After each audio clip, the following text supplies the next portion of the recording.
So, good morning mga kabato. Panibagong araw, panibagong gawa. Ngayon magtatapos na naman tayo ng magkakabit tayo ng center stone dito sa Geneva Gardens dito sa may bandang Commonwealth. At dyan nga tinatapos ko na nga yung yung bandang top ng marble para may straight line siya sa taas. Tapos pagkatapos niyan tatabasin na naman natin yung gilid. Tapos gumamit nga pala ako diyan ng plywood para makuha ko yung squala niya. At dyan sa part na yan sinukat ko na yung height nung paglalagay nating bato. Yun nga, medyo mainit yan sa lugar na yan At dyan sa part na yan sinukatan ko na yung kung ano yung sinukat ko dun sa pagkakabitan natin nag-offset lang ako ng mga 2 mm para maliit lang yung awang natin sa baba at sa taas. Kaso nga lang nung kinabit namin yan parang kulang pa pala yung 2 mm na ating allowance.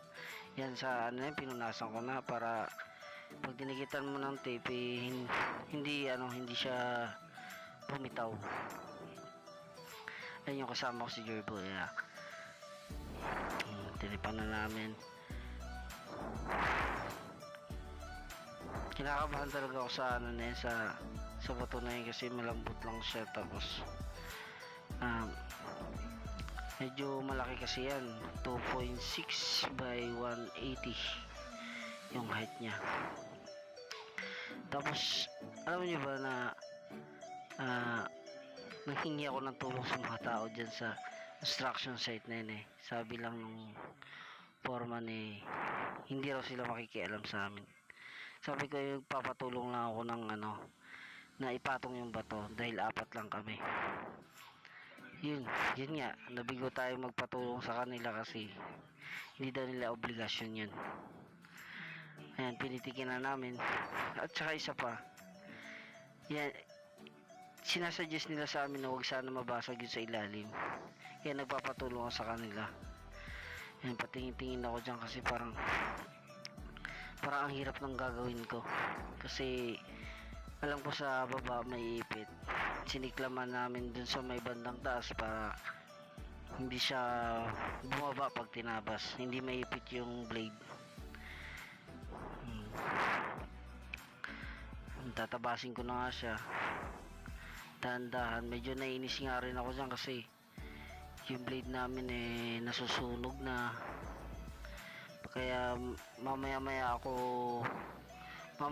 binabaon ko sa hollow block para bumalik yung talim ng grinder. At ayun nga si Jerboy dinagdagan niya pa yung siklam sa taas para lalong matibay. Sabi ko nga sa kanya dyan, gumawa siya ng barya para suksukan niya yung dinaanan na ng grinder. Ayan, double check tayo bago tayo magtabas.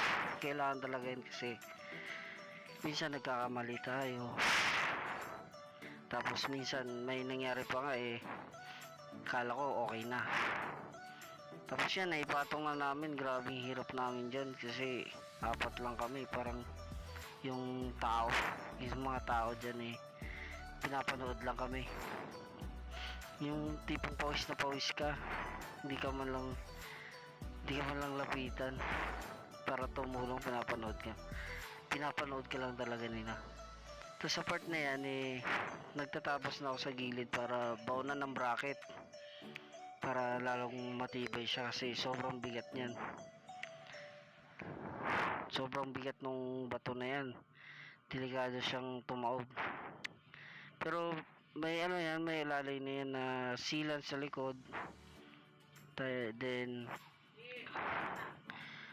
may may acrylic sa likod para tumagos yung ilaw.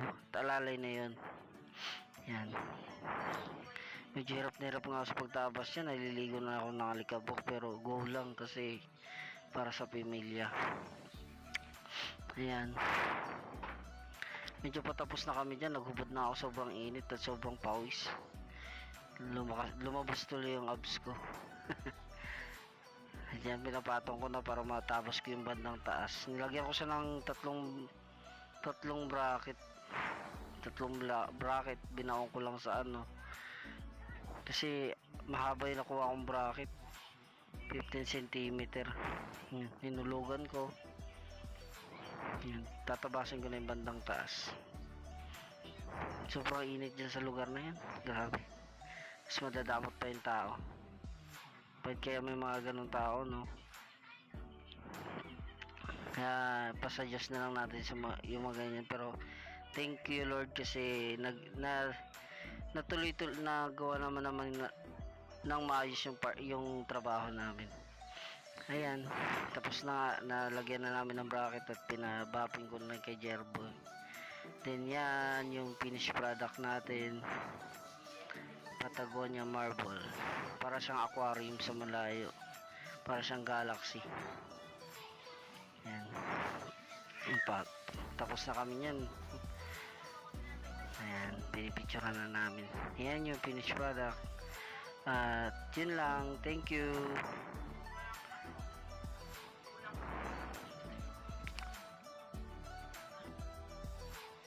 Subscribe, Kabato.